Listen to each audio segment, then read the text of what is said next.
आज की क्लास में मैं आपको एडोबी इलस्ट्रेटर का सबसे पहला टूल बताऊंगा जो है सिलेक्शन टूल।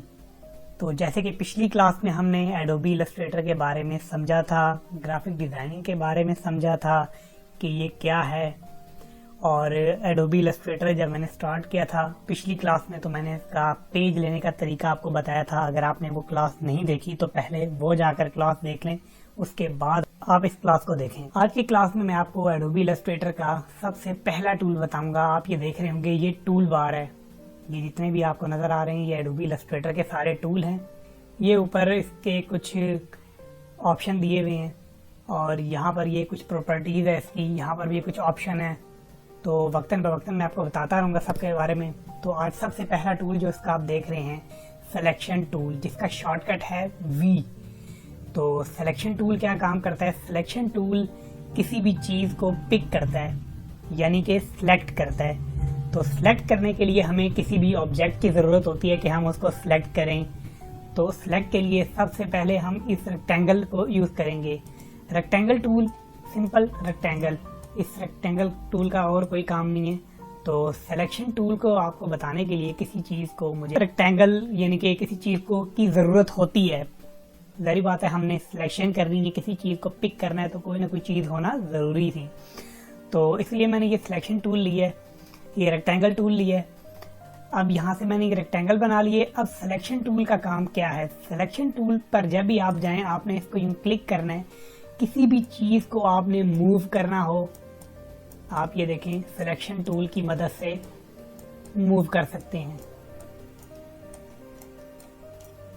जब आपने सिलेक्शन टूल लिया हुआ है, देखें अभी इस रेक्टेंगल के आप देख रहे हैं, ये एंकर पॉइंट हैं 4, जिनकी मदद से आप रेक्टेंगल को छोटा कर सकते हैं, बड़ा कर सकते हैं। ये देखें, अगर आप चाहते हैं कि आप जब यूं इस तरह आगे लेके जाएं और पीछे लेके जाएं तो ये बिल्कुल प्रोपोर्शनली हो, ख़राब ना हो, तो आपने शिफ्ट को प्रेस कर देना है। जब आप शिफ्ट को प्रेस करेंगे फिर आप भला माउस को यूं घुमाएं, लेकिन ये प्रोपोर्शनली छोटा होगा और प्रोपोर्शनली बड़ा होगा। तो आपने शिफ्ट को प्रेस करके इसको छोटा या बड़ा करना है। सिलेक्शन टूल आपका सिलेक्ट होगा। अब जब हम इस एंकर के अंदर की तरफ आते हैं तो ये आप राउंड सा ये देख लें, गोल सा जो कर्सर सा बना हुआ है। अगर इस पे मैं क्लिक करके अब इसको अंदर की तरफ खींचूं तो ये देखें चारों एंकर पॉइंट सेलेक्ट हुए हुए थे। ये देखें अब ये एक राउंड बन गया है। इससे ज़्यादा मजीद और नहीं हो रहा। जैसे ये रेड शो करे आपको, ये देखें, यानी कि यहाँ पर आके इसकी बस हो गई है। और अगर इन्हीं पे क्लिक करके अब मैं बाहर की तरफ खींचूंगा तो ये देखें ये वापस से स्क्वायर बन गया है, रेक्टेंगल हो गया है।